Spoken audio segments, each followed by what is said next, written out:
So మనకి ఇక్కడ నుంచి వెళ్ళి ఇది ఒక బస్కి ఇస్తాడు, ఇక్కడ నుంచి వెళ్ళి ఇంకో బస్కి ఇస్తాడు. మీకు మొన్న చెప్పిన ఒక ప్రొటెక్షన్ ఉంటుందని, ఏ ఫీడర్కైనా సరే ముందు ప్రొటెక్షన్ ఉంటుందని చెప్పేసినారు. సో ఇది breaker, SL6 circuit breaker. Circuit బ్రేకర్కి అటువైపు ఇటువైపు ఐసోలేటర్స్ ఉంటాయి, స్విచ్లో ఉంటాయి. ఓకే, ఇది సేమ్ ఈ ఫీడర్ కూడా ప్రొటెక్షన్ ఈ విధంగా ఉంటుంది. ఇది బస్సు. నెక్స్ట్ బస్సుకు కూడా ఒక ఐసోలేటర్, ఒక ఎర్త్ స్విచ్. చాలా isolator switches both sides earth switch ఇచ్చేసి. నెక్స్ట్ ఇట్లా తగలకుండా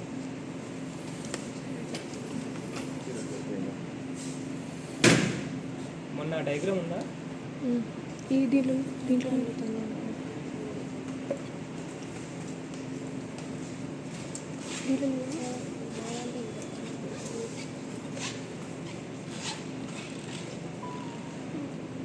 అదే అదే అదే నెక్స్ట్ మనకి PST ST6 అనే 2 ట్రాన్స్ఫార్మర్స్ ఉంటాయని చెప్పారు. 2 ట్రాన్స్ఫార్మర్స్, 2 మధ్యలో టై బ్రేకర్ ఉంటుందని చెప్పాను కదా. సో ఇక్కడ ఇది ST6 అనే ట్రాన్స్ఫార్మర్, ఇదేమో PST ఫేజ్ షిఫ్టింగ్ ట్రాన్స్ఫార్మర్. ఈ రెండింటి మధ్య టై ఇది.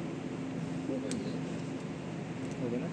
నెక్స్ట్ ఈ PSTకి సంబంధించిన మెయిన్ సర్క్యూట్ బ్రేకర్ ఇక్కడ, PSTకి సంబంధించిన మెయిన్ సర్క్యూట్ బ్రేకర్ ఇక్కడ. ఒకవేళ మనకి రిలయబిలిటీ కోసమని మధ్యలో టై పెట్టేసుకుంటామని చెప్పాను కదా, ఆ టై ఇక్కడ పెట్టేసి ఒకవేళ ఇటు సైడ్ ప్రాబ్లం ఉందనుకోండి, ఇక్కడ నుంచి వెళ్ళి పవర్ని మనం ఇట్లా డైవర్ట్ చేసేసుకుంటాం. ఒకవేళ ఇటు సైడ్ ప్రాబ్లం ఉందనుకోండి, ఇక్కడ ఐసోలేట్ చేసేసుకుంటాం, మనం ఇటు నుంచి ఇట్లా కూడా పవర్ చేసేసుకోవచ్చు.